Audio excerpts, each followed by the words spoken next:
L'invité Sudinfo de la semaine n'est autre que l'administrateur délégué du Sporting de Charleroi, Mehdi Bayat.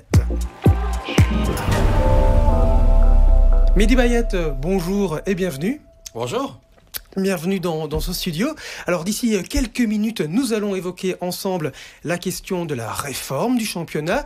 Également aussi, il paraît qu'il y a un certain règlement d'ordre intérieur du stade qui fait beaucoup polémique depuis quelques jours. Mais avant toute chose, le début des playoffs. OHL Charleroi, c'est pour ce vendredi. Voici le volet sportif. Je cède la parole à Benjamin Elson. Mehdi Bayat, bonjour. Vous allez aborder les Europe Playoffs ce vendredi à OHL avec quelle ambition ? On se souvient que l'année dernière, vous aviez dit que vous vouliez être le FC Bruges des playdowns. Est-ce que vous voudrez être le FC Bruges des Europe Playoffs cette année ? Je vais être plus mesuré dans mon ambition. En tout cas, je vais peut-être moins être communicatif dessus, pour la bonne et simple raison qu'on a vu quelles sont les qualités de ce groupe. Et on a vu aussi où peuvent être les défauts de ce groupe sous pression. Et donc aujourd'hui, je pense qu'on a une compétition où il y a absolument tout à gagner pour nos joueurs. Ça veut dire qu'ils peuvent jouer de manière complètement libérée. Tout le monde est d'accord dans le microcosme du football belge pour dire que Charleroi est une équipe qui joue au ballon, qu'elle est agréable à regarder, que ce soit dans le nord ou dans le sud du pays, tout le monde est d'accord là-dessus. Et donc je suis un peu curieux en réalité. J'ai envie de voir ce qu'ils seront capables de faire sans pression. Mais on va devoir aussi trouver les bons mots, je pense, avec le coach, et moi-même d'ailleurs, pour faire en sorte qu'ils prennent quand même cette compétition au sérieux. Parce qu'il y a quand même un dernier ticket européen à aller chercher via ces Playoffs 2. Et je vous avouerai qu'au fond de moi, je suis un compétiteur. Et je pense que Rick 2000 l'est aussi. Et donc, on va tout faire, en tout cas, pour pousser cette équipe pour aller chercher un maximum de victoires. Vous l'avez dit, on a vu dans les deux sens, positif et négatif, ce que cette équipe est capable de produire. Quel regard avez-vous sur finalement la phase classique ? Est-ce qu'il y a des regrets quand on voit ce que vous avez été capable de faire dans certains matchs? On pense à l'Antwerp, on pense contre Bruges, contre Genk, même si vous n'avez pas toujours gagné. Et puis d'autres matchs, vous êtes complètement passé à côté. Voilà, quel regard vous avez sur cette 10e place finalement ? Elle est frustrante pour moi. Parce qu'au terminé à la phase classique à la 10e place, alors que je dirais on était à peut-être une 8e place. Alors ça a beau être anecdotique parce que 8e, 10e, bon, même si en termes de droit télé, on prendra le classement final après les playoffs. Donc ça ne change pas grand-chose. Mais c'est vrai que c'est quand même un peu frustrant parce que je pense que ce groupe regorge de qualité, qu'on a un très bon coach. Et qu'il nous a manqué peu de choses et quelques petits points perdus par-ci, par-là auraient même peut-être pu faire en sorte qu'on puisse jouer les playoffs 1. J'en reste convaincu. On a vu aussi l'essor, la montée de Nico Stulic. Peut-être que si Nico avait commencé la compétition avant et que nous avions eu 2 buteurs avec Dan Emmans, en plus, évidemment, peut-être que ça aurait changé les choses et peut-être que, encore une fois, voilà, ce manque d'efficacité devant et quelques erreurs défensives individuelles qui nous ont coûté des points auraient peut-être pu nous permettre d'être plus haut dans le classement. C'est vrai que sur base du jeu produit, finalement, Charleroi mérite certainement d'être plus haut, mais l'inconstance, on va dire, dans les deux rectangles a fait que la 10e place était finalement la place, on va dire, juste aussi quand on regarde finalement votre bilan contre les équipes que vous allez encore affronter maintenant, 10 sur 30. Voilà, il faudra forcément faire mieux pour avoir de l'ambition dans les 2 derniers mois de compétition. Très clairement, mais en même temps, moi, je suis curieux parce que quand on se rend compte quand même qu'on a lâché 6 points à Louvain, 6 points à Malines. Lorsqu'on revoit ces matchs, je me souviens qu'après les matchs de Louvain, je me disais à chaque fois, mais c'est pas possible, on peut rejouer 10 fois ces matchs, on les perdra jamais. Et donc c'est pour ça qu'aujourd'hui je suis aussi un peu curieux de voir encore une fois l'état d'esprit avec lequel on va aborder ces matchs, et ça va conditionner en fait tout le reste de la compétition. Il y a quand même 10 matchs, hein, donc c'est pas 1 ou 2, c'est 10 matchs, c'est beaucoup et c'est pas beaucoup en même temps. Il y a quasi pas d'écart de points entre toutes les équipes, donc ça veut dire que c'est comme une compétition qui recommence à zéro. À nous maintenant comme je l'ai dit tout à l'heure, de trouver l'état d'esprit qui va nous permettre de pouvoir, je l'espère, engranger un maximum de points et profiter un petit peu aussi de cette compétition pour faire la paix en interne. On sait qu'on a eu des complications, on en parlera certainement avec les supporters. Il y avait une ambiance assez particulière sur les derniers matchs. à nous d'essayer finalement de profiter, je dirais, de ces playoffs 2 pour préparer déjà la nouvelle saison, tout en essayant un petit peu de ramener un peu de sérénité, de joie, de bonne humeur au stade du Pays de Charleroi. Ça nous a un petit peu manqué les derniers temps. Dans ce qu'il a manqué aussi, est-ce que le fait qu'il n'y ait pas eu de renfort au dernier mercato, est-ce que vous expliquez peut-être que c'est peut-être une des explications finalement de la moins bonne période que vous avez eue juste avant la fin de la saison et qui a fait qu'à un moment on a de nouveau un peu craint les play-downs, même si finalement, voilà, on l'a dit, vous êtes resté relativement proche du top 6 aussi, mais voilà, est-ce que il y a un petit goût de trop peu par rapport à ce mercato d'hiver, et éventuellement aussi de celui d'été, puisque vous l'avez dit par rapport à l'attaque, même si Nico Stulic a finalement explosé, mais le temps qu'il arrive, c'était un peu trop peu en attaque. Oui, mais il y a toujours aussi un peu une explication logique. On a commencé la saison avec quasiment 4 attaquants. Et force est de constater que peut-être on aurait dû faire confiance à Nico avant. C'est une réalité aujourd'hui, c'est un constat. Mais dans la manière dont le coach avait fait un peu sa hiérarchie, il a donné sa chance un peu à tout le monde. Nico est arrivé en bout de fil, mais il a eu sa chance. C'est devenu une opportunité pour lui qu'il a saisie. Et donc c'est pour ça qu'il est difficile et compliqué pour moi de prendre la responsabilité de dire on va encore aller chercher des attaquants, or qu'on a déjà beaucoup d'attaquants. Et on sait que la pire des choses, en fait, c'est de créer une situation où l'attaquant n'est pas en confiance. On a fait tout l'inverse maintenant avec Nico. Il est tellement en confiance parce qu'on a prêté un peu tous les attaquants et finalement Nico est quasiment presque seul aujourd'hui, mais en pleine confiance. Et donc je pense que c'est effectivement la bonne manière de voir les choses. Quant au mercato d'hiver, on le savait que ce serait un mercato compliqué pour nous. Pourquoi ? Parce qu'on n'a pas vendu. On n'a pas vendu cet été, on n'a pas vendu cet hiver. On sait à quel point est-ce que la situation économique est compliquée de manière générale au sein de la Jupiler Pro League. J'ai encore vu des articles passés dernièrement où on parle de 160 millions de pertes cumulées pour les clubs sur la saison 23-24. Charleroi, on le sait, et essaye d'être un bon élève à ce niveau-là. Et il nous manquait quelques lignes. On n'a pas vendu assez la saison passée, ce pourquoi on a eu encore aussi une petite perte, alors qu'on n'est pas habitué à avoir des pertes à Charleroi. Cette année, on sait de manière très claire qu'on doit vendre beaucoup de joueurs avant le 30 juin, parce que c'est clairement une volonté pour nous, de nouveau, de montrer que Charleroi est capable de terminer à l'équilibre. Et donc, ça n'apportait pas de sens pour moi que de prendre des risques financiers à aller chercher. 1, parce qu'on a confiance dans notre groupe. 2, parce que peut-être que si on avait été 4e ou 5e à ce moment-là et de se dire, OK, on veut réellement avoir un rôle important dans les playoffs 1 et peut-être aller chercher réellement un ticket européen, alors on prend un risque financier pour pouvoir le faire. Mais la situation sportive, malheureusement, ne nous permettait pas de pouvoir prendre aussi ces risques-là. Ça aurait été insensé. Le fait de ne pas avoir recruté se retourne entre guillemets aussi un petit peu sur Joseph Braillard, sur Raymond Momens, dont certains se demandent un petit peu ce qu'il fait au quotidien, puisque forcément c'est un travail de l'ombre. Mais voilà, est-ce que vous n'avez pas peur aussi que finalement ces personnes-là soient aussi ciblées par le fait de ne pas avoir recruté ? Absolument pas. Je pense qu'ils font un boulot exceptionnel, vraiment. Et je suis très content de l'état d'esprit qu'on est en train de mettre en place. Ma volonté était d'essayer de faire en sorte, au fur et à mesure, que le département recrutement du Sporting ne dépende pas uniquement de Mehdi Bayat. Ça veut dire de mon réseau, de ma manière de travailler, mes scouts, mes yeux. Non, aujourd'hui, on est vraiment en train de mettre en place un modèle de fonctionnement, une structure dans laquelle les gars, et notamment Joseph, Raymond, abattent un boulot exceptionnel. Et je crois, et c'est encore une fois un constat pour moi, on était à Berlin dans un sommet sur les transferts dans le foot il y a quelques jours. Beaucoup de clubs sont venus nous voir en disant « Mais vous avez fait un recrutement vraiment bon à Charleroi, avec peu de moyens. » Et c'est vrai que si on fait le rétroact et qu'on regarde tous les recrutements qui ont été faits sur le début de la compétition, ça veut dire avant la fin du mercato, il est presque parfait. Vraiment. C'est presque sans faute. Par contre, ce qui s'est passé, c'est qu'on avait gardé des cartouches pour la fin du mercato. Et c'est là où peut-être, d'une certaine manière, on s'est un peu loupé, dans le sens où Greg Jonke, finalement, n'a pas répondu aux attentes qu'on avait misées sur lui, bien que ce soit un joueur qu'on suivait depuis longtemps. Et c'est quand même étonnant encore, je le dis aujourd'hui, je le dis même à lui-même. Je lui dis, tu ne peux pas avoir planté 11 buts en Ligue 1 française et ne pas retrouver tes marques dans la compétition belge. Et puis aussi, il y a eu le cas d'Alexis Flips, qu'on a été chercher un peu en fin de parcours. Il monte de temps en temps certaines choses. Est-ce qu'on peut pour autant considérer que c'est un flop? Je dis non.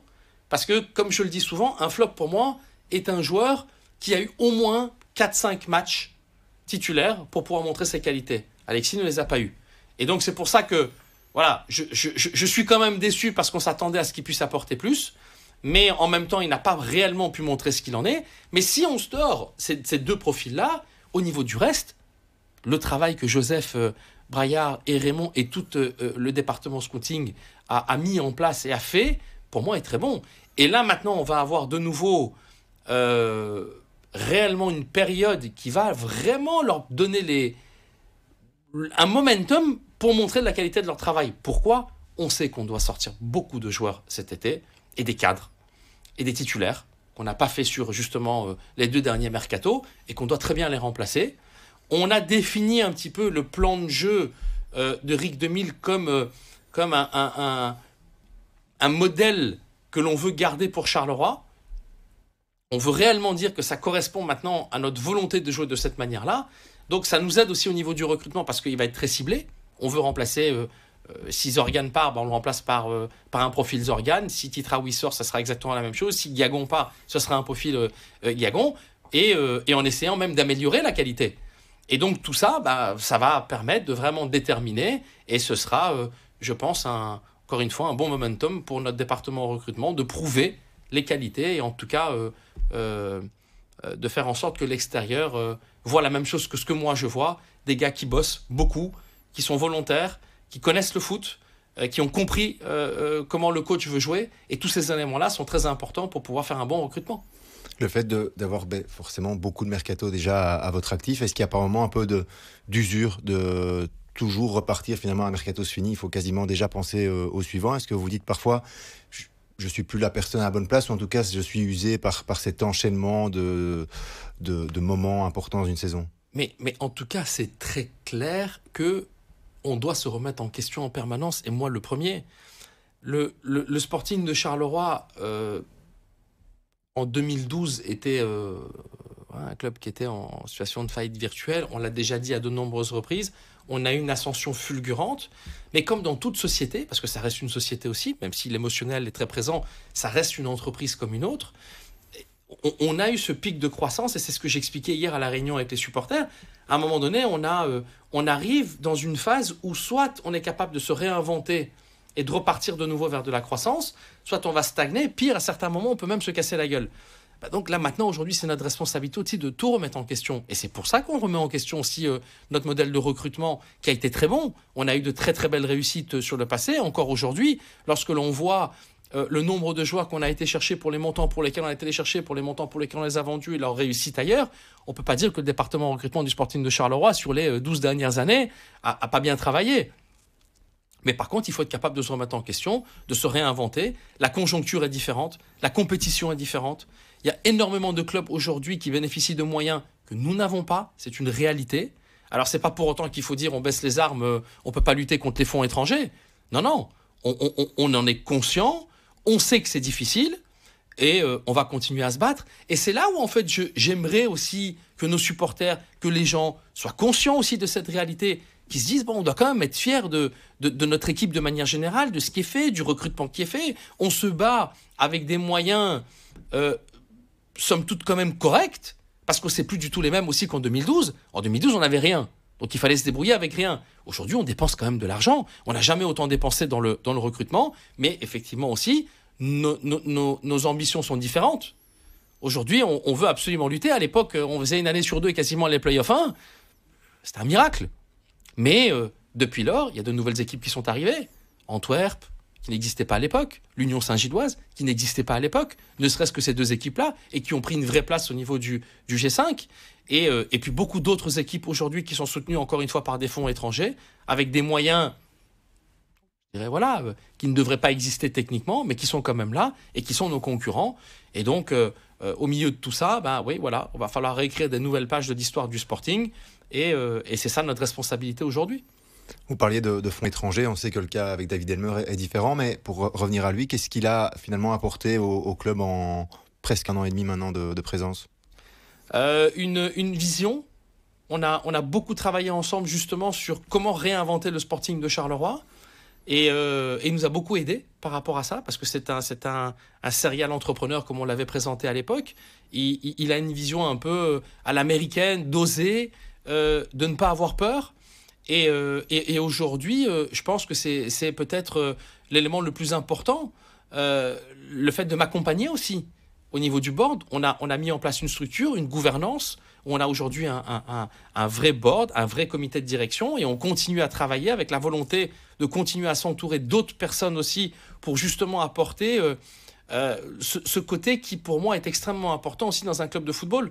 On parle souvent d'un manque de transparence, on parle souvent d'un milieu opaque au niveau du foot, mais on ne veut pas tout ça. Au contraire, je trouve qu'on est un des clubs qui communique le plus en Belgique, on est très ouvert, très disponible, très accessible, mais on doit maintenant structurer tout ça et faire en sorte, encore une fois, comme je l'ai dit, de la même manière que le Sporting ne doit pas être dépendant de Mehdi Bayat pour le recrutement, le Sporting ne doit pas être dépendant de Mehdi Bayat pour rien en réalité.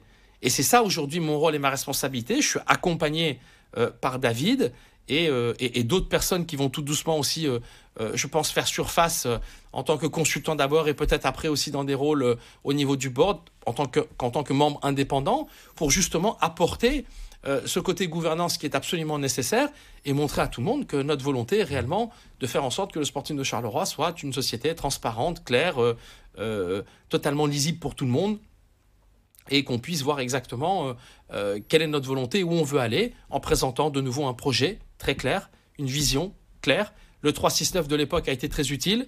On a essayé de se réinventer à différents moments, mais on doit être encore plus précis aujourd'hui, de manière à pouvoir retrouver une ligne de conduite qui sera appréciée par tout le monde et surtout à travers laquelle nos partenaires commerciaux, nos supporters, tous les stakeholders, peu importe qui ils soient, de près ou de loin du Sporting de Charleroi, puissent s'identifier. Par rapport au bilan financier, vous l'avez dit, on sort de 2 bilans négatifs. Vous n'avez pas vendu en janvier, donc il faudra vendre avant le 30 juin. Est-ce que vous craignez que ce soit un 3e bilan négatif? Et comment est-ce que vous expliquez cette difficulté à vendre des joueurs depuis le retour de Felice Mazou finalement, puisque le dernier gros transfert sortant, c'est Vakun Bayo. Il y a eu Ken Nkuba aussi, mais c'est sur cette prestation de cette époque-là aussi. Voilà, quel regard vous avez là-dessus? Est-ce qu'il y a des craintes de ne pas être dans les clous de nouveau cette saison? Non, parce que je pense qu'aujourd'hui, on a un noyau avec une vraie valeur marchande. Nos joueurs sont suivis. On l'a vu encore une fois, comme je le dis, on était à un sommet sur les transferts à Berlin. Et j'ai très clairement vu qu'on était sollicité. Les gens venaient, les clubs venaient vers nous. Donc, ce qu'il faut savoir, c'est qu'à un moment donné, il y a toujours un équilibre à trouver entre le sportif et le financier. On a vécu des périodes de turbulence que nous n'avions pas prévues. Depuis, c'est simple à regarder, la première année où Edouard Steele est arrivé, après la deuxième mauvaise année de Karim Belhosseine, en sachant que Karim Belhosseine, sa première année, nous a donné la meilleure de toute l'histoire du club. Et c'est là où on se rend compte que dans le football, aujourd'hui, il y a des cycles qui sont difficiles à expliquer. Karim Belhosseine fait la meilleure période de toute l'histoire du club. On est bloqué par le Covid. Il recommence par un 18/18. Et puis finalement, on coule comme un plomb avec le même noyau. Comment ça s'explique? J'ai toujours du mal à le comprendre aujourd'hui. Edouard Steele, sa première année arrive. On termine 6e. Bon, c'est bien. C'était une 6e place pour un jeune entraîneur qui vient d'arriver dans un groupe qu'on avait considérablement aussi fait évoluer. C'est déjà pas mal. Mais sa deuxième année se passe moins bien. Et puis, c'est pour la première fois, je décide de faire un changement d'entraîneur en cours de saison. Felice arrive. Sur les 17 matchs qu'il coach, on est 3e au classement. Donc, on se dit, ça y est, c'est reparti. Et puis, on se dit, on va quand même donner les moyens à Felice, donc garder de la stabilité parce qu'on sait que c'est important pour lui, pour qu'il puisse faire une bonne deuxième saison. On a vu comment ça s'est terminé. Et donc, c'est pour ça que je dis, il y a certains moments où il y a des facteurs qui, malheureusement, ne s'expliquent pas toujours, mais nous obligent à devoir faire un équilibre entre la stabilité sportive qui est importante et l'obligation financière. Parce qu'on a eu pendant plus de 10 ans un des rares clubs, peut-être le seul en Belgique, à avoir dégagé des bénéfices pendant plus de 10 ans et avoir réinvesti l'intégralité de nos bénéfices dans nos fonds propres, ça nous a permis de pouvoir nous dire à un moment donné, ok, on peut encaisser une perte parce qu'on a suffisamment de fonds propres et qu'on est dans une situation qui nous permet de pouvoir faire à un moment donné, dire bon, voilà, on réfléchit différemment. Et c'est ça que j'ai fait à ce moment-là. Peut-être que j'aurais dû vendre. Finalement, quand on voit les résultats, on aurait mieux fait finalement de dire on vend et on s'en serait peut-être sorti aussi. Mais aujourd'hui, c'est vraiment cet équilibre-là qu'on doit retrouver à un moment donné. Et là, par contre, on n'a pas le choix. On va vendre avant le 30 juin. On est préparé pour ça. On est préparé aussi pour faire le recrutement qu'il faut pour remplacer des cadres qu'on va vendre. Et c'est pour ça que je l'ai dit tout à l'heure, c'est un momentum pour nous tous, pour démontrer réellement la faculté et la capacité de notre département recrutement de pouvoir faire en sorte qu'on rentre de nouveau dans un roulement positif. Pour la suite, Mehdi, eh bien, parlons de ce fameux conflit avec une certaine partie des supporters du Sporting de Charleroi, parce que, encore une fois, il est important de le rappeler, c'est une partie et pas l'intégralité des supporters du Sporting de Charleroi. Mais avant de parler de ce conflit, une question d'ordre philosophique. De manière générale, dans un stade de foot, et pas simplement en Belgique, en Europe, est-ce que les supporters ne considèrent pas aujourd'hui un stade de foot comme une zone de non-droit? C'est une question qui mérite d'être posée, parce que, et vous avez raison de dire que ce n'est pas que par rapport à la Belgique, on se rend compte aujourd'hui de plus en plus que les supporters, certains, veulent réellement prendre en fait le contrôle du stade et avoir la possibilité de faire ce qu'ils ont envie, que ce soit en termes de folklore, comme on pourrait l'appeler, ou en même temps aussi d'avoir un poids sur certaines décisions. Mettre la pression sur un entraîneur, mettre la pression sur une direction. On le voit. On a vu des situations en France, par exemple, à Lyon. Moi, j'ai encore ces scènes assez surréalistes.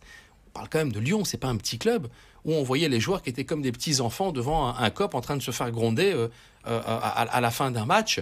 Et puis ils étaient là tous, on voyait sur leur visage, ils se demandaient qu'est-ce qu'on fait là, mais on doit être là.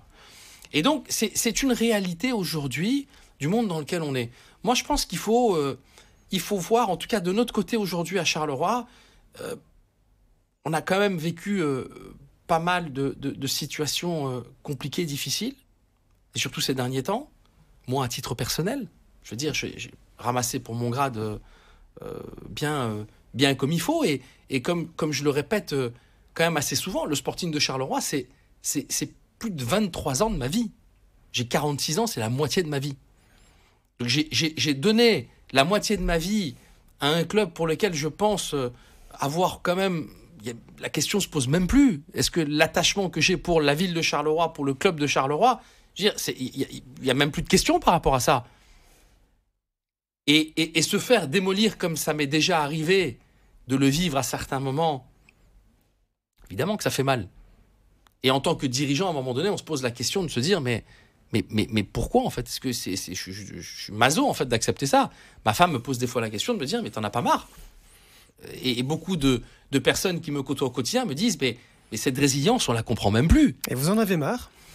Alors à certains moments c'est difficile, mais c'est là où il faut faire la part des choses. Ça veut dire que mon expérience, ces 23 années, m'ont permis de comprendre que le foot, et je le disais tout à l'heure, n'est pas une entreprise comme une autre en réalité. On doit la gérer comme une entreprise comme une autre, parce qu'à un moment donné, elle a des responsabilités, cette entreprise. On a plus de 100 équivalents temps plein aujourd'hui au Sporting de Charleroi. Ma responsabilité première, c'est de payer les salaires de mon personnel à la fin du mois, coûte que coûte. Parce que si je ne le fais pas, je mets en danger toutes ces familles-là aussi.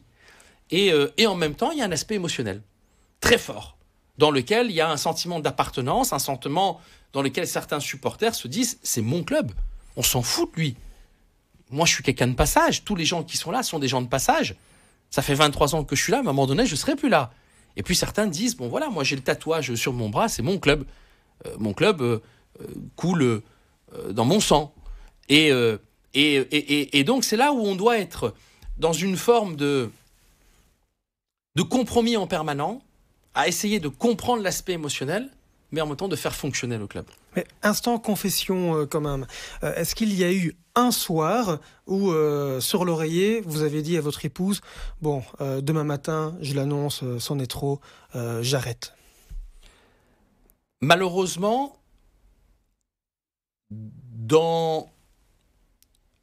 sur le modèle dans lequel moi je suis, ça ne peut pas exister. Pourquoi ? Parce que j'ai été pendant tout un temps l'actionnaire principal du club. Depuis que David Elmer nous a rejoints, j'ai embarqué quelqu'un d'autre avec nous dans le bateau. Et j'ai cette responsabilité.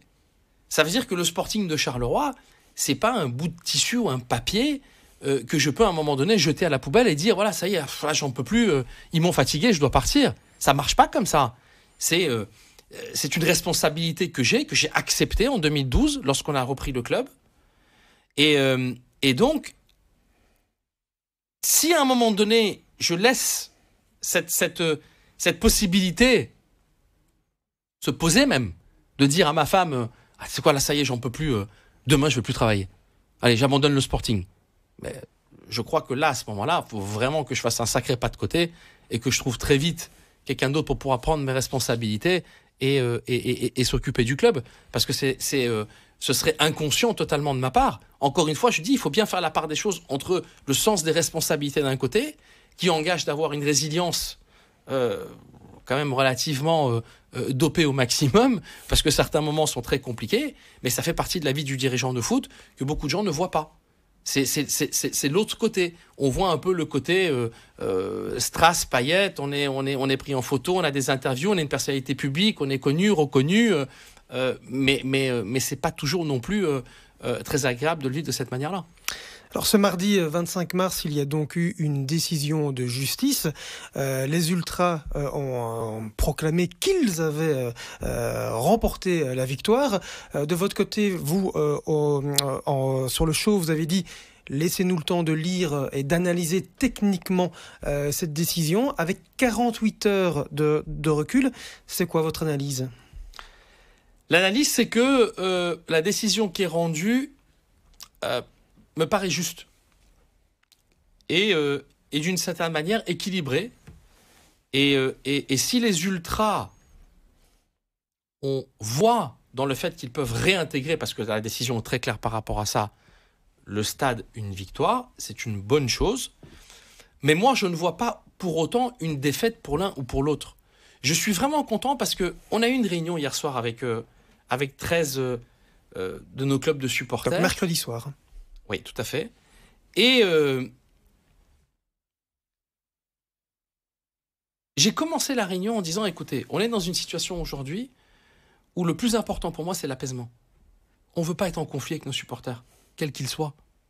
Ultra, pas ultra, les uns, les autres. On veut pas, un club de football ne peut pas être en conflit en permanence avec ses supporters. Et j'ai vraiment senti aussi de leur côté qu'ils étaient tristes de dire on a été obligé d'assigner en justice notre club. Et je les pense sincères par rapport à ça. Par contre, il y a une réalité. C'est le modèle de fonctionnement. En tant qu'administrateur délégué du Sporting de Charleroi, je suis responsable de la sécurité dans le stade, du bien-être dans le stade, de tout ce qui se passe autour de l'organisation du match de foot. Pas tout seul. On a la police, les pompiers, on a des partenaires qui nous accompagnent parce que c'est notre responsabilité de pouvoir organiser une grande manifestation sportive de cette ampleur-là, et on a tous des responsabilités. Aujourd'hui, ce règlement d'ordre intérieur que nous avons utilisé pour exclure une partie de nos supporters n'a pas été remis en cause par la justice. La justice dit simplement, vous avez tout à fait le droit d'utiliser votre règlement d'ordre intérieur de la même manière qu'il y a la loi foot, qu'il y a la loi civile par rapport à la Fédération belge de football. Vous avez tout à fait le droit d'utiliser votre règlement d'ordre intérieur pour exclure, mettre des sanctions à quelqu'un qui est dans un contrat avec vous. Pourquoi ? Le Sporting de Charleroi est une entité privée. Il vend des tickets pour assister à un spectacle, qui est un match de football.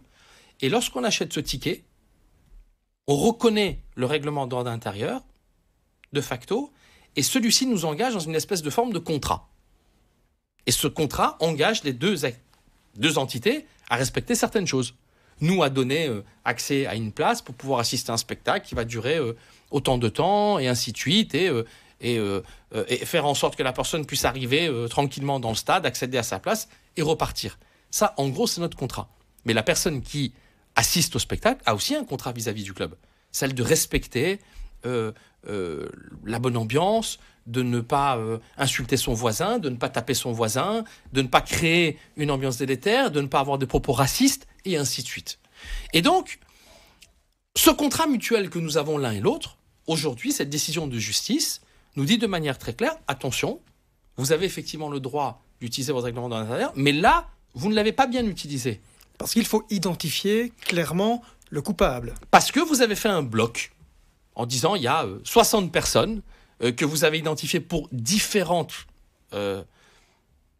faits, mais Vous n'avez pas identifié. vous n'avez pas identifié individuellement les reproches que vous faites aux uns et aux autres. Ça veut dire qu'à partir du prochain match contre le Standard, des choses vont-elles être mises en place pour davantage mieux pouvoir identifier ces personnes qui vont peut-être, je ne l'espère pas, mais arrêter la rencontre à la 62e minute? Alors aujourd'hui, on est clairement dans un état d'esprit d'apaisement. Ça veut dire que je pense que les Oui, supporters, mais on sait très bien qu'il y a toujours un dingue qui a bu un peu trop de bière, qui... Voilà. ils ont compris. Ils ont compris leur responsabilité. Ils ont compris la responsabilité qu'ils ont vis-à-vis du reste de la tribune, du reste du stade. Enfin, ils avaient déjà dit ça aussi après Malines. Mais aujourd'hui, on est dans une situation où, pour moi, de mon côté, c'est ce que j'ai dit, et je leur ai dit de manière très claire hier soir, on va jouer le jeu. On veut repartir vers nos supporters, on veut assainir, on veut faire en sorte que la situation soit beaucoup plus calme, beaucoup plus sereine pour tout le monde. On veut retrouver de l'ambiance dans le stade, on veut que nos supporters s'identifient de nouveau au club et ne pas être dans un conflit permanent. Donc je vais prendre nos responsabilités par rapport à ça. Mais évidemment, nos supporters aussi ont une responsabilité. Et c'est très clair. Et notre règlement de l'intérieur, on l'utilisera. C'est pas parce qu'aujourd'hui on décide de dire que on veut aller de nouveau vers ouvrir la porte et faire en sorte que la situation se passe mieux, qu'on peut de nouveau se permettre de prendre des risques par rapport aux autres. Si un fumigène termine dans la tête de quelqu'un et que cette personne, malheureusement, perd un œil ou pire même, meurt parce qu'un fumigène lui a atterri dans la tête, c'est moi qui suis responsable. C'est moi qui suis responsable. Si à un moment donné, pour être dans des faits un peu moins graves, la fédération décide de nous pénaliser de nouveau pour utilisation de pyrotechnique, elle décide de donner un huis clos à la T4 ou voire même à tout le stade, c'est notre responsabilité. Les autres supporters qui sont dans le stade vont dire mais enfin, Mehdi Bayat, il est bien sympa, mais qu'est-ce qu'il fait en fait avec son équipe de sécurité, avec ses stewards, avec la police? Ils sont pas capables de fouiller convenablement, de faire en sorte qu'on ne puisse pas allumer de fumigène dans le stade. Et moi, maintenant, je suis pénalisé parce que je peux pas assister au match de foot de mon équipe parce que des mecs ont envie d'allumer des fumigènes dans un stade. C'est ça, en fait. Tout le principe est là. Et je pense qu'il faut qu'à un moment donné, nos ultras aussi soient conscients de la passion qui les anime à travers le fait d'être des ultras et la responsabilité qu'ils portent vis-à-vis des autres aussi. Et à un moment donné, tout ça doit se mettre sur la table et dans les faits, se vérifier et voir exactement comment les choses vont évoluer sur les prochains matchs. Mais en tout cas, et de manière très claire, on n'a pas été hier soir, en tout cas mercredi soir, dans une réunion avec les supporters pour les menacer en leur disant tout de suite, voilà, non, ils savent très bien, ils ont lu le jugement, c'est pas des idiots. Le règlement dans l'intérieur est tout à fait valable. Et sur base de ce règlement dans l'intérieur, nous pouvons prendre des décisions d'exclusion qui sont beaucoup plus rapides que celles où on doit passer par la loi football ou par la possibilité d'intenter des actions civiles au niveau de la Fédération belge de football. On peut le faire. Et on sait maintenant comment on doit le faire, puisque la juge nous l'a expliqué. Et nous prendrons les mesures nécessaires qui s'imposent simplement pour faire respecter l'ordre, le bien-être et le bon fonctionnement de nos matchs de football. On ne veut pas être en conflit avec qui que ce soit. On n'est pas là avec une volonté dictatoriale de dire on veut taper sur tout le monde. On veut simplement que la loi soit respectée, que les règles soient respectées, parce que nous sommes responsables de ça. Et que si de notre côté, nous ne faisons pas ce que nous devons faire, c'est nous qui sommes responsables. Et il y a aussi ce principe de la responsabilité objective des clubs qui sont censés être responsables des actes de leurs supporters. Je ne suis pas tout à fait d'accord avec ça. Je sais qu'il y a des actions qui sont en cours aujourd'hui, en Belgique d'ailleurs, par d'autres clubs. Et on verra exactement ce qu'il en est. Mais en tout cas, nous essayons de faire du mieux possible pour assumer nos responsabilités. Ce règlement d'ordre intérieur, est-ce que vous allez le revoir pour davantage le muscler pour la saison prochaine ? Oui, très clairement. On va essayer de travailler avec. Encore une fois, l'objectif, de toute manière, on en a parlé aussi avec les supporters, c'est de faire aussi une charte avec eux, une charte de responsabilité de la part de nos supporters qui s'engagent aussi à certaines choses. Et cette charte sera signée avec les clubs de supporters officiellement reconnus par le club. Et puis de l'autre côté, notre règlement dans l'intérieur sera, je dirais, updaté de manière à pouvoir nous permettre justement d'être encore plus clairs et que les supporters comprennent bien quels peuvent être les risques pour eux en cas de non-respect des règles de fonctionnement du club. Le supporter qui est à l'origine de l'arrêt de la rencontre contre Malines, il vous a versé les 65 000 €? Non, il a fait appel. Il a fait appel de la décision et je pense que l'appel était suspensif de ce qui avait lieu de payer. Mais encore une fois aussi, c'est une question de principe pour nous. On veut aller au bout des choses parce qu'on veut démontrer aussi aujourd'hui que la responsabilité d'une personne peut être engagée dans un stade et que tout le monde le comprenne. Parce qu'il doit payer plus de 60 000 euros. On parle de beaucoup, beaucoup, beaucoup d'argent. C'est pas rien. Et donc, aujourd'hui, j'espère qu'il regrette son geste, vraiment. Mais deuxièmement, il doit servir d'exemple à tous les autres. Parce que ce que je veux que chacun comprenne, c'est qu'aujourd'hui, le club ne se laissera plus faire. On ne va plus payer des amendes comme ça à tout va, à la Pro League, à la fédération. À partir du moment où on peut identifier les personnes qui sont responsables, et nous ferons tout pour le faire, nous les attaquerons, parce que ce n'est pas au Sporting de Charleroi ou à sa grande masse d'autres supporters d'assumer les conséquences d'actes de certains. Alors, dernière question sur cette thématique, et de manière générale, parce que voilà, vous avez évoqué la France, il y a une escalade en France, mais aussi en Belgique. On voit bien qu'en France, il y a même maintenant un règlement qui stipule que si, et je vais être un petit peu vulgaire, je m'en excuse, si des supporters commencent à chanter « On sert autant qu'ule », l'arbitre a l'obligation d'arrêter le match et de faire perdre le club dont les supporters sont à l'origine de ces chants-là. Je pense que le débat n'a pas encore eu lieu en Belgique. Vous, votre position par rapport à ça ? Puisqu'on sait que Charleroi, vos supporters sont assez coutumiers de chanter Bruxelles on t'encule pour des raisons un peu débiles. Hein. Oui, bon, ça chante un peu partout en Belgique. Hein, je dirais moi aussi, quand on voyage avec Charleroi, on entend très souvent aussi. Il y a pareil côté du côté de la Flandre, on est bien d'accord, on est bien d'accord. Bon, voilà, c'est une réalité malheureusement. Oui, je dirais que c'est ennuyeux, c'est dérangeant, c'est gênant. Ça renvoie une image très mauvaise quand même. Hein. Ça renvoie une image négative du monde du football de manière générale, ça c'est clair, parce qu'il y a des tas d'enfants qui sont là dans le stade et des parents qui disent bon ok, moi je viens au stade, c'est pas pour entendre ce genre de choses. C'est clair.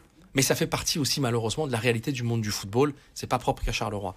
Je pense qu'il faut à un moment donné être conscient de l'impact de certaines décisions qui doivent être prises au niveau politique pour pouvoir essayer à un moment donné de régler certains problèmes. Aujourd'hui, les clubs n'ont pas les moyens tout seuls de régler le problème. Et je vais vous donner un exemple précis pour expliquer pourquoi aujourd'hui je doute de ce genre de décision. À l'époque, on a eu des arrêts de match Charleroi Standard, Standard Charleroi. C'est ça qui a un peu initié les règles qu'on a mis en place aujourd'hui en disant on va mettre des amendes sévères, on va faire en sorte qu'un match est arrêté, pas arrêté, on le reprend pas, on paye 20 000, 25 000, 50 000 euros d'amende. On pensait que nos supporters allaient être conscients, et quand je dis nos supporters, c'est de manière générale dans le monde du foot, qu'ils peuvent nuire à leur équipe. Mais si on peut faire en sorte qu'ils payent 50 ou 100 000 euros d'amende, on va faire ça. Enfin, c'est pas bon pour notre club. Et finalement, on s'est rendu compte que non, l'argent, c'est pas leur problème. Et puis à un moment donné, il y a eu aussi ce fait de dire on fait perdre des points. On a perdu un match contre Malines. Peut-être que ces 3 points-là, à cette époque-là, nous auraient permis, on en parle encore aujourd'hui, de peut-être d'aller en play-off. Et donc, le fait de dire aujourd'hui, play-off 2, le fait de dire aujourd'hui, par exemple qu'en France, ils ont décidé de prendre cette décision, je pense que la réflexion derrière, c'est de dire on va taper là où vraiment l'âme du supporter va dire à un moment donné à l'autre arrête tes conneries. Parce que là, on perd le match, on perd les points. Mais moi, ça me fait peur. Parce que c'est des mesures qui peuvent tellement impacter la vie d'un club au quotidien. Et on s'est rendu compte à certains moments que certains supporters peuvent dire mais tu sais quoi, on va faire couler le club. On va faire couler le club. On va le tuer. On s'en fout. Qu'on redescende en 2e, en 3e, en 4e division, c'est pas grave. On reconstruira, nous on est là, nous peu importe, on soutiendra notre équipe, mais eux, si on descend, ils seront plus là. Et donc c'est pour ça que je dis qu'il faut toujours faire attention, et je ne parle pas aujourd'hui uniquement de Charleroi, je parle d'un sujet de société globale où il faut faire attention à ne pas donner autant de pouvoir à des supporters de pouvoir décider de la survie d'un club ou pas. De dire on peut faire perdre un match, on l'a décidé, on vous emmerde. Voilà, c'est comme ça. Parce que c'est de cette manière-là qu'il faut regarder la chose. Et donc, je trouve que c'est très dangereux. Et je pense qu'on doit aujourd'hui essayer de trouver, encore une fois, des solutions adéquates avec les supporters. Parce que qu'on le veuille ou pas, à un moment donné, c'est des acteurs importants de la vie d'un club. Mais ils doivent comprendre quelle est leur place. Et comme je le dis souvent, le supporter doit supporter, le dirigeant doit diriger. À certains moments, le dirigeant peut faire des erreurs, le supporter peut en faire aussi. Et le tout, c'est d'essayer de rester dans une zone dans laquelle, à un moment donné, ça ne nous explose pas au visage et nous pousse malheureusement dans des situations que nous avons déjà vécues à Charleroi. Nouvelle thématique concernant le stade. Mehdi, on a entendu qu'il y avait des choses qui pourraient évoluer ici dans les semaines qui viennent. Où est-ce que ça en est? Et finalement, est-ce que vous pouvez aussi un peu revenir sur le projet, puisqu'on savait que les coûts avaient fait un petit peu exploser le budget qui était plus dans les cordes. Donc, est-ce que vous avez dû revoir le projet à la baisse? Voilà. Quelle est la situation du stade aujourd'hui? Alors le stade, évidemment, c'est un projet extrêmement important pour essayer de permettre au club de passer à un palier. Mais en même temps, la volonté était de travailler dans l'état d'esprit de dire on doit aussi ajouter un plus pour la région de Charleroi. Et c'est pour ça qu'on a travaillé dès le départ en se disant c'est pas un stade de foot, mais c'est une enceinte multifonctionnelle dans laquelle on pourra jouer au foot et en même temps avoir des spectacles et des events qui permettront de drainer du monde, aussi d'aller chercher un public beaucoup plus culturel qui pourrait venir à Charleroi et surtout de développer ce projet au niveau de la porte ouest qui est cette porte de Charleroi où il y a tout à refaire aujourd'hui. On s'inscrit clairement dans un projet de ville. C'est pas qu'un stade de foot, encore une fois, vraiment. Et au moment où on initie le projet, il y a des discussions, on choisit le site, on en parle, puis bon, on lance le process. Entre-temps, Covid, guerre en Ukraine et ainsi de suite, explosion des prix des matériaux, explosion des taux d'intérêt aussi au niveau des banques. Et donc le projet, le business plan est complètement déstabilisé. Ça ne nous a pas empêché de continuer à travailler et de faire en sorte, d'avoir aujourd'hui un permis purgé de recours, et deuxièmement, de continuer à travailler maintenant de manière à faire diminuer le prix de construction. On a besoin d'avoir en fait aujourd'hui un prix de construction qui est, je dirais, réaliste et qui correspond à la réalité de ce que le stade peut rapporter tant au niveau foot qu'au niveau event, pour qu'il soit rentable tout simplement. On a besoin d'avoir évidemment un constructeur qui nous garantit ce prix-là. Ça veut dire que si jamais il y a des dépassements budgétaires, c'est lui qui les assume parce que nous, on est déjà au ric et rac de ce qu'on peut faire à notre niveau budgétaire. Et une fois que tous ces différents éléments viennent compléter une espèce de puzzle, on va pouvoir lancer effectivement la première pierre, je dirais, pour la construction du stade. On n'est vraiment pas loin. On est maintenant vraiment au bout du process. Et si tout s'enclenche convenablement, comme ça doit être le cas, j'espère que d'ici peut-être le mois de septembre, on pourra officiellement poser la première pierre, en sachant que d'une certaine manière, les travaux ont déjà commencé, dans le sens où la SPAC est en train de travailler pour assainir, dépolluer le site, et qu'on travaille d'une certaine manière en parallèle avec eux pour ne pas refaire 2 fois le même travail, en tout cas au niveau de l'assainissement qu'ils sont en train de faire. Au niveau du budget, justement, on sait que ça va augmenter, mais voilà, le budget, les clous, ce serait d'être dans un budget de quoi? De 65 millions, c'est ça ou... Au départ, on était sur un budget de 65 millions. On est monté à même plus que 80 à un certain moment. L'objectif, c'est d'être entre 70 et 72, 3 millions maximum. C'est sur ce budget-là, je dirais que la rentabilité est optimum. L'idée était de débuter la saison 2027-2028 dans le nouveau stade. Par rapport à ce que vous disiez, de peut-être poser les premières pierres en septembre. Est-ce que ça reste ça, oui, la volonté, ou bien c'est un peu trop court? On est entre 18 mois, je dirais, de grosses œuvres réellement, plus quelques mois de finition. Donc techniquement, c'est encore jouable. Mais il faut savoir qu'on doit constamment... En fait, c'est un dossier qui est constamment sous pression pour... on ne peut pas se permettre à un moment donné, je dirais, de se dire « Ok, bon, on verra ce qui va se passer ». Non, ce n'est pas possible. On doit le pousser en permanence. Pour pouvoir commencer les travaux en septembre, à quel moment il faudrait que le financement, que vous ayez trouvé une société pour faire le stade et que le financement, que tout ça soit abouti? Parce qu'on imagine forcément que ça ne peut pas être fini au 31 août et démarrer le 1er septembre. Mais voilà, J'aime maintenir, moi, une pression constante et permanente de manière à faire avancer les choses. Donc ça veut dire qu'avant la fin... avant le début de l'été, je dirais même pas la fin, avant le début de l'été, il faut je dirais que toutes les pièces du puzzle soient là, de manière à avoir un dossier complet qu'on pourra ensuite faire valider par les différentes entités, banques et autres investisseurs qui rentreront en nous avec nous dans le process.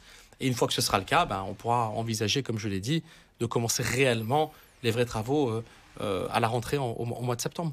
Vous parliez de la dépollution, ça en est exactement, puisque forcément, il faudra que ce soit ça terminé pour pouvoir ça avance commencer. Très bien. La SPAC fait un excellent travail, vraiment, depuis le départ. Ils ont abattu vraiment un travail exceptionnel. Et donc, on suit tout simplement leur ligne pour le moment, mais on ne devrait pas avoir trop de problèmes à ce niveau-là non plus. Oui, c'est ça, c'est pas de ce côté-là qu'il pourrait y avoir un éventuel retard. C'est plus si le financement n'est pas correct. Au moment où on parle aujourd'hui, non. Un mot sur la réforme du championnat, Mehdi Bayat, le retour à 18 clubs sans play-off, c'est ce que vous souhaitiez ? Absolument pas. J'ai toujours été un grand défenseur des play-offs. Et bizarrement, à la Pro League, on m'a demandé à un moment donné de participer à un groupe de travail pour essayer de trouver une solution. Peu importe la réforme, mais de trouver une solution, parce que ça faisait maintenant quelques temps où au sein de la Pro League, on essayait, on avait différentes assemblées générales, des réunions, et on n'arrivait pas à tomber d'accord. À chaque fois, à peu de choses près, mais on ne tombait jamais d'accord. Et donc là, j'ai participé vraiment à cette réunion, et par honnêteté intellectuelle, et surtout par, je dirais, un profond respect de la démocratie, j'ai travaillé pour faire en sorte que ce 18 puisse passer. Parce qu'il y a eu un vote démocratique. Mais je suis totalement contre. Alors bizarrement, on vient me dire, il est contre, mais il fait en sorte que ça puisse passer. Oui, parce que c'est ça aussi la responsabilité d'être dirigeant dans le monde dans lequel on vit. Quand on prend une responsabilité, c'est pas forcément parce qu'on n'est pas d'accord qu'on doit tout faire pour la saboter. 2/3 des clubs ont voté pour passer à 18, qui pour moi est une erreur, et je vais vous expliquer pourquoi. Pour la bonne et simple raison que, déjà 18 clubs en première division en Belgique, c'est trop. C'est largement trop. 16, c'est déjà compliqué, mais 18, c'est un non-sens total. Deuxièmement, les playoffs, je suis totalement pour, parce que c'est une compétition qui crée une intensité. Et, avec ou sans la division des points ? Avec la division des points, la totale, le full package, je veux dire, cette compétition, elle est juste exceptionnelle. C'est le slogan de la Pro League. Undescripted drama. C'est notre slogan. Et c'est ce qui fait que toute l'Europe regarde avec beaucoup d'envie notre compétition en disant waouh, c'est pourquoi fou. Personne n'a copié alors jusqu'ici ? Mais parce que je crois qu'ils ont peur en fait de cette compétition. Elle est tellement intense. Vous vous rendez compte que l'hélicoptère se promène à chaque fois sur les derniers matchs pour savoir qui va être champion. Non, mais c'est quand même assez hallucinant. Et alors, il y a beaucoup de gens qui parlent d'éthique sportive en disant oui, mais on a terminé la phase classique, c'est pas juste, c'est pas correct. Bon. Moi, je trouve que ça nous a permis d'avoir en fait vraiment une intensité exceptionnelle, d'avoir envie de regarder cette compétition jusqu'au dernier moment. Et les playoffs 1 sont vraiment un produit exceptionnel. Les playoffs 2 peuvent être améliorés. Les playdowns, bien qu'on l'ait vécu avec Charleroi et que ça a été très compliqué, fait en sorte aussi que la phase classique, elle est intense jusqu'au bout. Voilà, ça a le mérite aussi de mettre en avant des matchs qu'on ne regarderait peut-être pas avec Saint-Tron OHL. Il y a un intérêt aujourd'hui. Ah bah clairement. Et on l'a vu d'ailleurs, on le voit dans les audiences. Ces matchs-là sont suivis parce qu'il y a cette volonté de savoir qui va être dans les playdowns. Bon, tout ça va nous manquer. Et je suis même persuadé que d'ici quelques années, on fera rétroacte et qu'on dira bon, peut-être qu'on va changer parce que 18, ça va être très ennuyeux. Il faut le reconnaître. On a moins de matchs. Ça va donner peut-être certains avantages aux grandes équipes qui jouent des compétitions européennes et qui veulent absolument avoir moins de matchs, que j'ai du mal à comprendre. En Angleterre, ils jouent 3 matchs. Ils jouent un match tous les 3 jours. C'est pas pour ça que le niveau est mauvais. Et certains grands clubs aujourd'hui en Belgique ont vraiment de sacrés moyens pour pouvoir justement avoir suffisamment de joueurs pour pouvoir être sur toutes les compétitions. On le voit d'ailleurs, on n'a jamais été aussi bon que sur la dernière phase européenne. Mais le problème qu'il y a, c'est que quand le 7e va jouer contre le 9e à la 23e journée de championnat, il n'y aura aucun intérêt. Oui, mais en attendant, c'est la formule qui a été adoptée. Alors, question volontairement provocante, mais on a l'impression, vu de l'extérieur, que du coup, les dirigeants de la Pro League, en tout cas celles et ceux qui votent, sont un peu hors sol. Vous êtes un dirigeant hors sol ? Non, parce que le problème qu'on a, c'est qu'aujourd'hui, un des gros soucis, en fait, ça a été les playdowns. Il faut comprendre, en fait, comment fonctionne la Pro League. On a des grandes équipes qui, elles, réfléchissent en grandes équipes. On a des équipes de moyenne taille. Alors, les grandes équipes, on les appelle le G5. Les équipes de moyenne taille, on les appelle le K11. Et puis ensuite, on a les équipes de Challenger Pro League. Et tout ce petit monde vote ensemble. Et chacun va réfléchir à un moment donné en fonction de ses intérêts personnels. Et c'est là où c'est dommage. Parce qu'il faut avoir une réflexion, pour moi, beaucoup plus globale. Moi, toutes les fonctions que j'ai occupées au sein de la Pro League ou à la fédération, quand j'étais président de la fédération, j'ai toujours essayé de me positionner au-dessus de la mêlée et de réfléchir de manière globale en se disant je dois défendre l'intérêt général, l'intérêt de tout le monde. Il ne faut pas que je réfléchisse de manière égoïste pour mon club ou que j'essaye de faire de l'empathie par rapport à un autre club qui va dire moi je réfléchis de cette manière-là. Non, on doit être au-dessus de la mêlée. Et aujourd'hui, ce n'est pas tout à fait le cas. Parce qu'il y a des équipes qui très égoïstement disent voilà, nous on veut juste moins de matchs, on veut moins de ci, on veut moins de ça. Il y a des équipes du K11 qui disent nous on veut plus des playdowns. Fini. Trop de stress, c'est trop compliqué à gérer pour nous de se dire qu'est-ce qui va se passer, qu'est-ce qui va pas se passer. On veut du calme et de la sérénité. Spectacle, pas spectacle, intensité, pas intensité, on s'en moque. Et puis des équipes en Challenger Pro League qui voient un peu ça comme une opportunité pour certains, de dire bon, on sera 18, on sera plus safe, ce sera plus facile pour nous de rester en Division 1. Il y aura moins cet ascenseur émotionnel de dire on descend, on monte et en sachant les complications économiques qu'il y a avec une équipe qui descend. Et donc c'est comme ça en fait finalement que ce vote a eu lieu. Et il y a une réalité au niveau spectacle et une réalité en gestion quotidienne. Et c'est pour ça que ce 18 est passé. Parce que quasiment 8 ou 9 clubs sur 11 du K11 ont dit on veut de la sérénité, de la tranquillité, plus de play-down. Donc on va vers cette formule-là, qui ne poussait pas avant, qui ne pouvait pas passer avant, parce que certains clubs du G5, dont Genk par exemple, étaient contre, ont toujours été pro-playoff.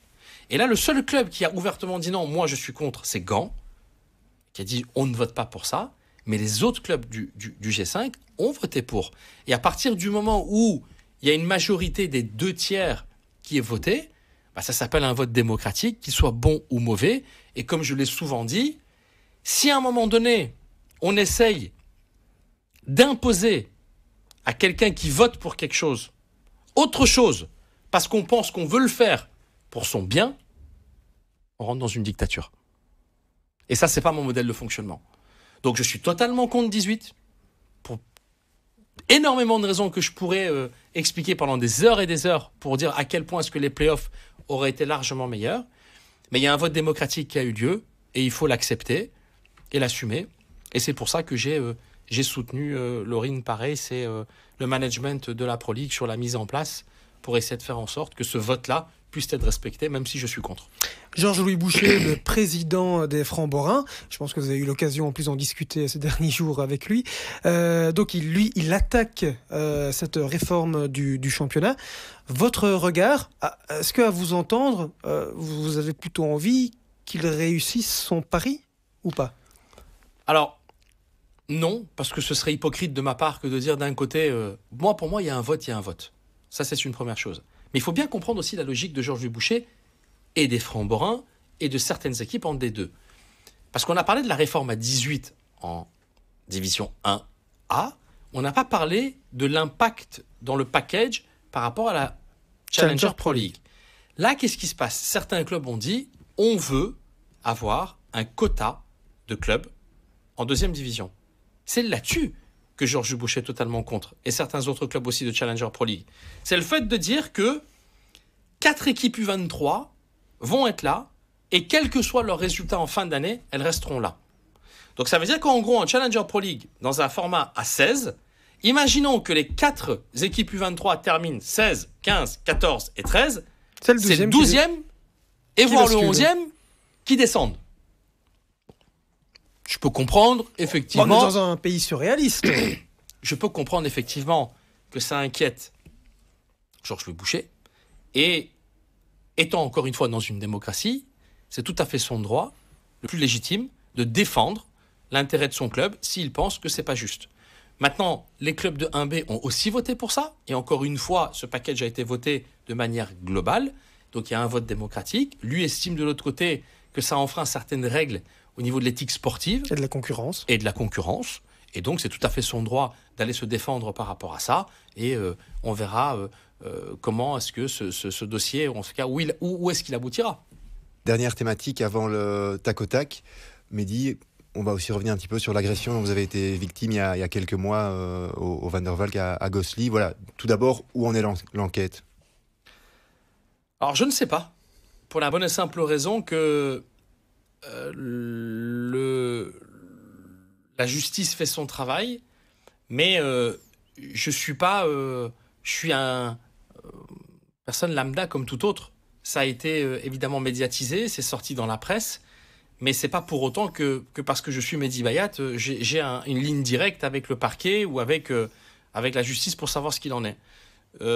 Des informations que mon avocat me donne, effectivement, le procès est en cours, et je reste persuadé que les personnes qui m'ont lâchement agressé seront punies à un moment donné à un autre. Je veux croire en la justice, j'ai envie de croire en la justice. Elle fera son travail, elle fera ce qu'elle a à faire. J'étais quand même... c'est une épreuve vraiment... J'étais triste parce que ça se passe à Charleroi. Et c'est ça, en fait, qui m'embête plus que tout, parce que j'ai toujours défendu bec et ongle Charleroi, et que quand ça s'est passé, j'ai eu tellement un retour de flamme de gens de l'extérieur, de tout le monde, toute la Belgique du football. Oh, Mehdi, oh, c'est triste, oh, Charleroi est une ville peu sûre, comment est-ce que ça peut se passer en plein après-midi, sur le parking d'un hôtel. En fait, ce qui me gêne le plus dans cette histoire, c'est ça. Cet hôtel, c'est notre partenaire. L'hôtel Van der Valk à Charleroi, c'est un hôtel exceptionnel. Tout est fait pour que les gens se sentent bien, pour que ça se passe bien. Ils ne méritent pas que ça se passe là, sur le parking. Pour la ville de Charleroi ne mérite pas qu'on ait autant de médiatisation autour de ça, et pour qu'on dise, voilà, Mehdi Bayat s'est fait agresser lâchement. C'était horrible. C'est un acte barbare. Des personnes qui arrivent cagoulées, armées, à 4. Bon, voilà. Mais c'est ce volet-là, moi, en fait, qui me gêne le plus. Parce que j'aime ma ville, parce que j'aime la ville de Charleroi, parce que je défends la ville de Charleroi, parce que je dis qu'il n'y a pas plus d'insécurité à Charleroi qu'à Bruxelles ou dans d'autres grandes villes européennes. C'est la réalité, c'est comme ça. Et j'espère tout simplement que la justice fera son travail pour qu'on démontre que ça peut se passer, mais comment on a fait ce qu'il faut pour faire en sorte que ça devienne même un exemple pour d'autres. Et c'est comme ça qu'on réglera le problème de l'injustice. Il y a une certaine forme d'impunité, on le sait, de manière générale, en Europe occidentale, pas qu'en Belgique, c'est pas qu'à Charleroi. Et des agressions, il y en a quasiment tous les jours, hein, à Paris, à Marseille, à Londres. Et donc aujourd'hui, j'espère que nous, de notre côté, en tout cas c'est un sentiment que j'ai, que la ville de Charleroi prend aujourd'hui les problèmes de sécurité à bras-le-corps. On le voit, j'ai écouté Thomas Dermine, notre nouveau bourgmestre, il a un discours très clair par rapport à ça. Et j'ai écouté aussi le chef de corps qui a un discours très clair par rapport à ça. Et j'ose espérer que Charleroi devienne de plus en plus une ville sûre, une ville agréable, une ville où on verra nos étudiants, maintenant, nos nombreux étudiants qui vont arriver, se promener entre la ville haute, la ville basse, et que le fait qu'ils réoccupent l'espace public fera en sorte que Charleroi deviendra de plus en plus un endroit safe et sûr où il fera bon habiter.